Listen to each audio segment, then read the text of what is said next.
morning doing some chores, a bit of shopping, but we did go out and have a rather nice pan of chocolate and a tea from a local bakery, so it was a bit of a spoil this morning. Lots of chores, so now it's the afternoon, we've had our lunch, we've decided we're going to head up this track over here and go for a bit of a walk. It does look a bit hilly though. This may be a very slow walk.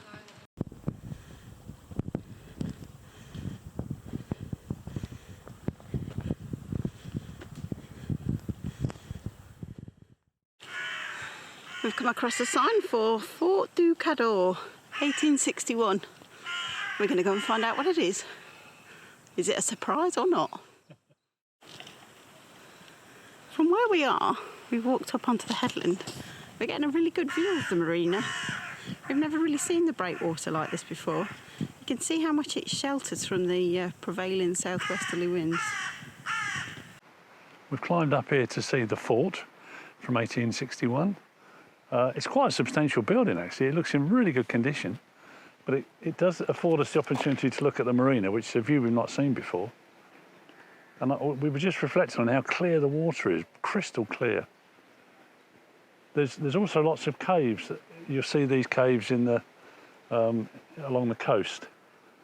I think they're limestone that's been eroded by the action of the sea, but Tisha will tell you much more than I can.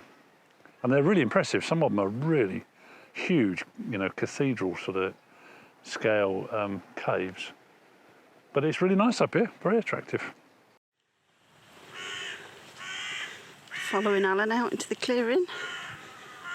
Ah, here it is. There's the date at the top of the door, 1861. Well, it's a bit more substantial than I was expecting. I was expecting a bit more of a ruin. Gonna let Alan go in first. I hope it's not full of bats. Oh, do you think that was a well? Don't know what this is. Maybe it was a well for water. I'm not standing on it. Oh, it's quite big. Really echoey.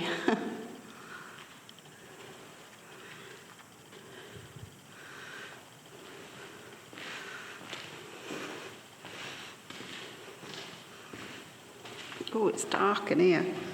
Don't know if the camera can cope. Was that another exit? It looks like a storage area. Oh, maybe. It's gated off this bit. Can't see very much in here, so I think we'll head out because the camera's a little bit black. You can see the door clearly. Wonder what that was then.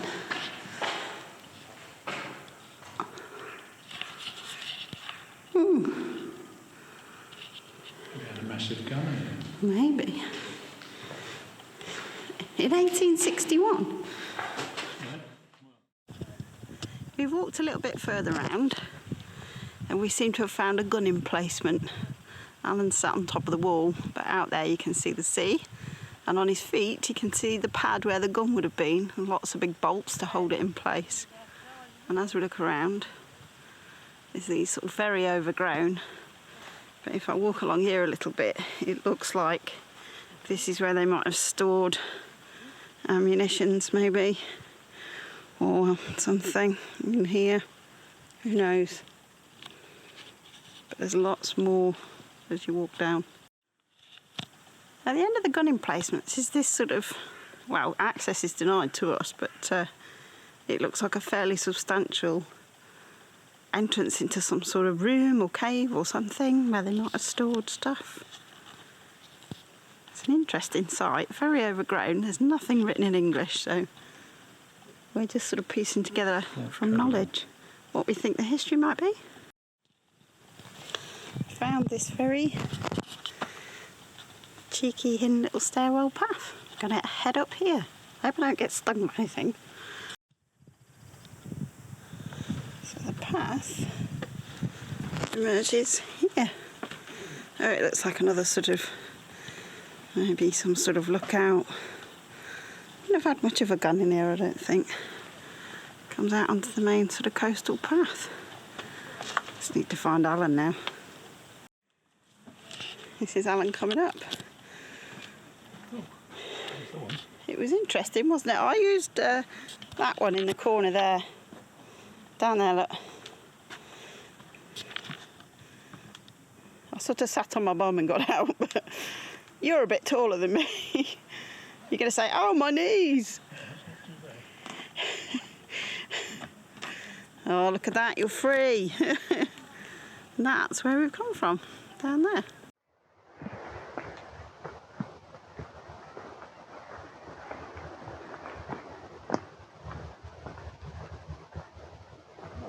No, wow.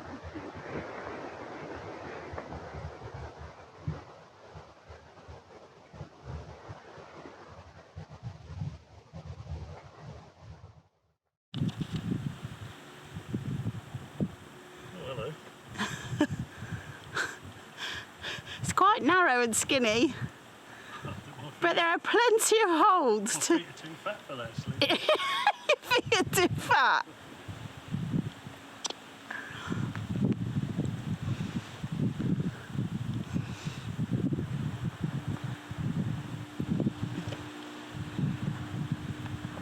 And yet you found a way. It's a bit more interesting than we were anticipating, isn't it?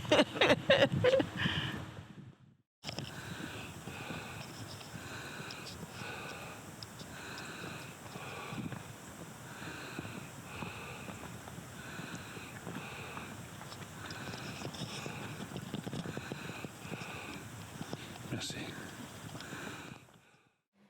We're having a bit of a rest. You are. I'm raring to go. You're raring to go. I need a rest. I think I'm going to have a heart attack. We've climbed up a hill, but we have a spectacular view across the bay.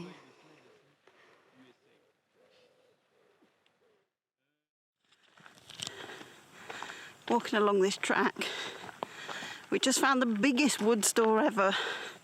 Alan says we've got to get it back to Sheffield for our winter fires. Look at that. So as we come across, or carried on that path, we came across this. A rather large cross with Christ on it, which looks like he's actually been crucified. Not really sure why it's here. No signage or anything, is there?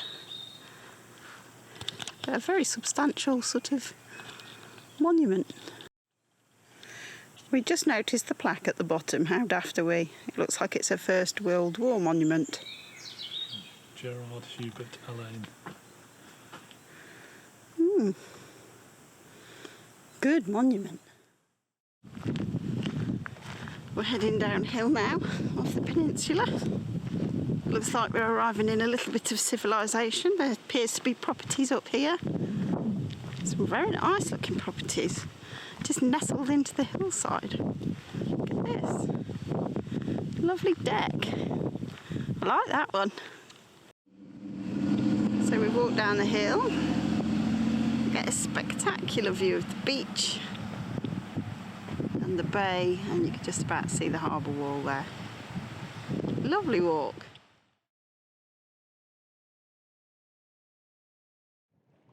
Well, we've just left the marina, which is behind this sort of harbour wall. It's gone lunchtime, sun's come out, rain's cleared away. We're just heading along the coast just a little bit. Because yesterday when we went for a walk and we saw the fort, we realised there was some quite big caves. And they are literally underneath, well, they were underneath our feet. Look at these. They have boat tours to these. If we realised quite how close it was before we were having to leave, we might have come round in the dinghy or the canoe. Massive. Apparently they take boats inside it. And I think a little bit further on, there's some more. There's one called the Devil's Room and the other one is the Devil's Chimney. but this one is just before that. I think it was called Answer something. Answer Grotto? Are we on? So we're off to Douarnenez. We always want to call it Douarnenez, but Douarnenez, which is at the very least difficult to pronounce. It's a lovely town. We've been there before, only once. Had a fantastic market. We're going to try and either pick up a white visitor's buoy, or we're going to anchor. So we're going to tuck in behind Île Tristan, probably from Tristan Ursu fame, he said, as if he knew what he was talking about, and spend a couple of nights there waiting for the tides to take us down to the Ras de Seine and through to Benedey, which is our next proper full destination. How far away is it? It's about 10 miles to Douarnenez. Okay, so we've got time to sail around the bay. Yeah, it's mid-tide at the moment. It's about mid-tide, so might be nice to get there. Well, it'd be nice to get there around high water. Okay. We haven't got to, but... Well, we're managing 5.7 to 6 knots. We are downwind sailing. We're only in about 15, 16 knots of wind, so that's not too bad. The sun is out on our glorious trip. Here's our sails, doing the do. Looks fantastic out here. No engine. We love sailing, and just the swoosh of the sea. I love listening to that. It's just heaven. There it is. Who wouldn't want to listen to that all day? And the coast that we're heading to is over there in the distance. Fabulous day. So the other day, when we sailed round from Camaret-sur-Mer to Morgat, I mentioned to Alan that actually at the stern of the boat it was quite bubbly. And I was thinking all of these lovely bubbles was something to do with the fact that we'd scrubbed the bottom and she was really clean, and I was feeling really pleased with myself. Until we were almost there, and I peered over the back, so you could actually look over the dinghy, and realised that when I'd put the dinghy back on the stern, I hadn't pulled our swim ladder in. So the swim ladder was in the water making lots of bubbles, and that's what was making the noise. So today we're downwind sailing again, and it's nowhere near as bubbly. So the copper bottom's not as good. Well, the copper bottom's good, but not quite as good as I thought. Here we are. We've arrived in Douarnenez. Apologies to anyone who actually speaks French, and I've messed up that pronunciation. It's a very, very interesting sort of fishing village, fishing town come tourist centre, you know, for yachts and the like. They have a big festival here every 2 years, I think it is, of old sailing craft, fixed-rigged boats, and a fantastic market. So hopefully while we're here we'll get a chance to visit the market and buy some delicious food. Go. Good morning. We've decided this morning we're going to go and explore ashore. So we've blown our very sad dinghy up, which is not well at the moment. It's got a leak. Sorted that out. We're just going to get in and head to a ramp that we can see on the shore and have a look around Douarnenez. It is not always sunshine and loveliness. Today it is absolutely bouncing with rain. It just came out of nowhere. We're on deck and whoosh, went black. Pouring. Look at that. Only we are still on a mooring buoy. So this is not great news. We hope it passes quickly. So as you've seen outside, it's pouring with rain, and we're still on our mooring buoy, which means basically anything we want to do, which involves going outside or going to shore, is going to be wet.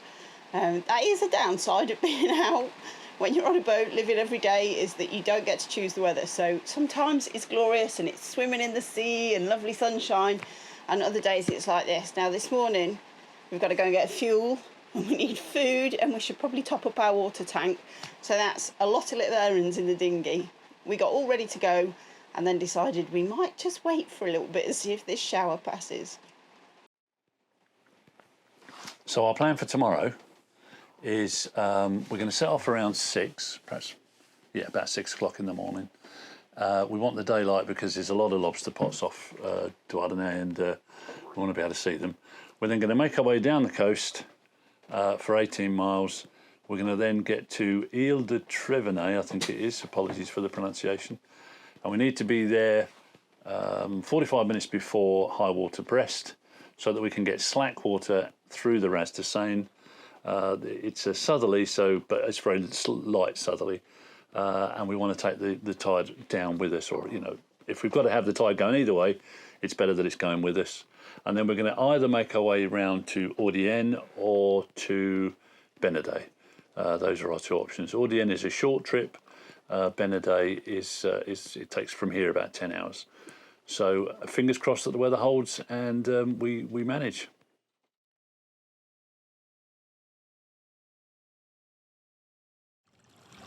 There she is, sat on her mooring buoy in Ras de Guet. Apologies for the pronunciation. It's spelled G-U-E-T. No idea how to pronounce it. You think you know better, do you? Okay, let's hear it. Come on. Oh, I'm zoomed in a bit close there. Hang on. Oh my God! You're nothing but teeth. Okay. I don't know any better. I still think it might be Ras de Guet. Guet. Okay. Well, we'll find out. The competition's on. Wasn't a bad night. It's a bit of swell coming in. It sort of reflects off the wall, I think, and then bounces across to us. So, but not a bad night. Calm right down overnight. And apparently over here, this is an artist's retreat. Okay. On the island, this is Île Tristan, and we're led to believe it's an artist's retreat. It's all right, isn't it? Call yourself an artist, have a lovely week on an island in France. Couple of sketches and you cracked it. Okay, I might be being a bit cynical. So we've made it ashore. We're here. You can see a marina. We've stayed over there before as visitors about 10 years ago. And then you can see a bit of water left between the land here and the land on the other side. And then a lot of people waiting. I think they're waiting to walk across this causeway. There's another half a metre to go down so they can get to this island in the background there. And Seagull is the boat to the right, anchored out there.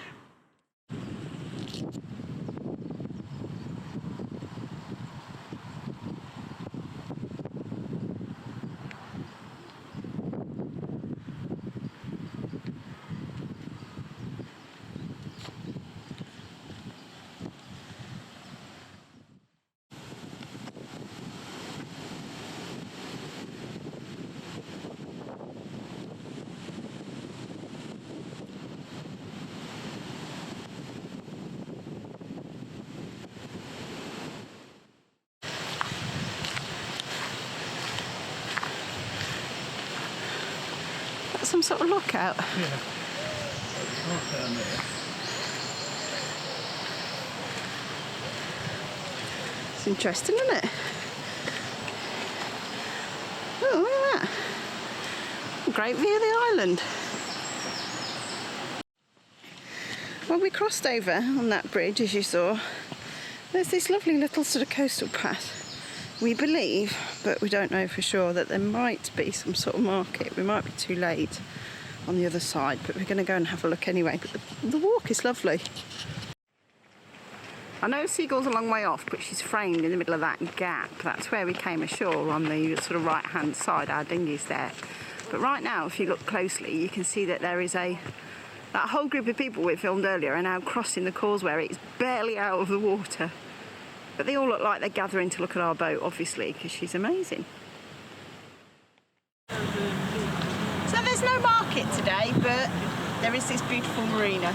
This is the marina where we stayed before, but we could only get in right at the far end. So we're just going to have a look around and maybe find a nice cup of tea. We decided that since we didn't pay for our mooring buoy last night, we'd treat ourselves to a pizza. So Here they are. They're massive and they look fantastic. Oh my god, they are so big! Look at these! This is such a big treat for us. We don't eat out very often. So we've just had lunch in this pizzeria. So outside there, and if you look around, that's the harbour. You can see a bit of drying stuff in the middle, and Seagull is moored on the other side of that drying area. Fantastic, looking at her all through lunch. You can see in the picture, here we go, a picture of, there's a sort of sill here and a gate that you can go through. On the left hand side of the picture you can see sort of two tall bits by the bridge. That's the lock gate, and you can lock through to the other side. And the rest is kind of like a weir holding back the water. So you can lock in there, but because of our draft we can literally squeeze in like an hour either side of high water, if it's a good high water, a good spring tide.